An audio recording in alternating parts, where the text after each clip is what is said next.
Hoje é sexta-feira e é dia de mais uma reportagem especial sobre os 300 anos de Minas Gerais. Vamos conhecer a riqueza artística do nosso estado, dos teatros imponentes do período colonial aos grupos reconhecidos.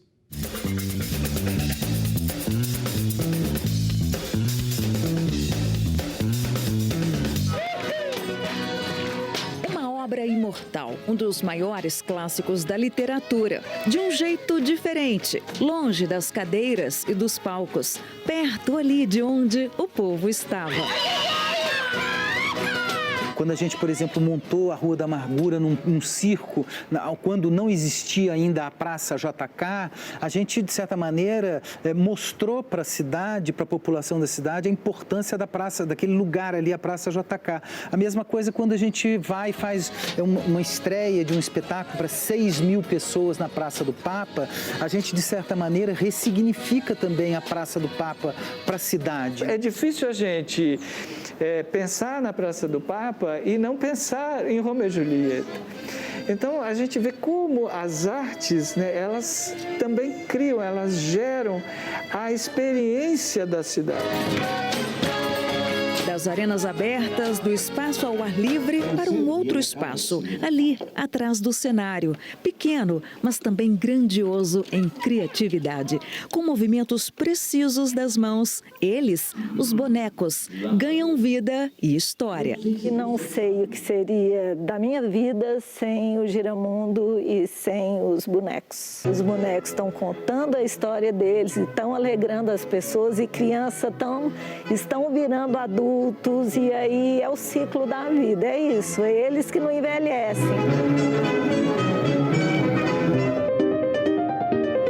Uma vida dedicada à cultura e às artes cênicas. Dos 70 de idade, 55 voltados para a carreira artística. Participei de todos os movimentos político-culturais pela liberdade de expressão, contra a censura, contra a ditadura, no Congresso para regulamentação da profissão que não era regulamentada. Em 77, 78, nós conseguimos a regulamentação da profissão depois de 50 anos de luta. Participei de tudo isso, de toda a luta nacional em favor das artes cênicas. Artistas que decidiram não deixar a cidade natal, uma das características do grupo Ponto de Partida. A gente tomou algumas decisões que nos determinam até hoje. A primeira é que a gente não sairia de Barbacena. A gente queria inverter a mão cultural, fazer com que os olhos se voltassem para cá. A gente queria trabalhar com a cultura brasileira, os nossos escritores, nossos compositores, as nossas tradições. Que a gente queria fazer um teatro autoral e não ficar repetindo o que estava sendo feito em São Paulo, no Rio de Janeiro, em Paris.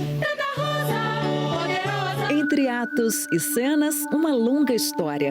Desde que surgiu na Grécia clássica, o teatro interpreta o seu papel. De trazer para a cena pública, sob a forma de dramaturgia, de histórias, uma diversidade de visões de mundo. Um tesouro artístico nacional, patrimônio da humanidade. Senhoras e senhores, aplausos para esta joia da arquitetura mineira, a Casa de Ópera de Vila Rica, hoje Teatro Municipal de Ouro Preto, o mais antigo em funcionamento das Américas. Um espetáculo em cena há 250 anos. Imponente e também palco de variadas interpretações teatrais. Bem-vindos à Casa de Ópera de Sabará, o segundo teatro mais antigo do Brasil ainda em atividade. Patrimônio tombado, eleito uma das 7 maravilhas da Estrada Real. Desde a inauguração, grandes companhias artísticas daquela época se apresentaram aqui, neste palco. E personagens ilustres da nossa história estiveram aqui como plateia. Dom Pedro I, em 1831, e Dom Pedro II, 50 anos depois. E mais do que uma longa história, desde o período barroco, uma linguagem universal, uma arte capaz de levar a nossa cultura para além das montanhas. Essa capacidade, né, que as artes cênicas têm de construir uma comunicação muito rica, muito intensa, ela pode ser e é transformadora. Quanto mais ela estiver presente, viva, dos pequenos grupos, os pequenos núcleos, entre os amadores, entre os coletivos e também nos espaços culturais consolidados, maior será nossa riqueza, esse âmbito que a gente pode falar de uma política do sensível.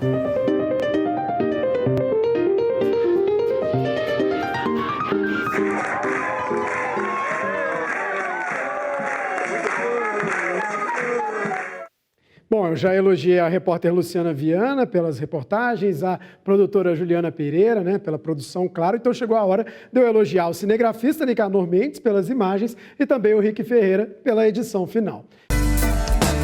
Série especial Minas 300 anos. Oferecimento Sebrae, a força do empreendedor brasileiro. Gerdau, o futuro se molda. Apoio Ministério do Turismo.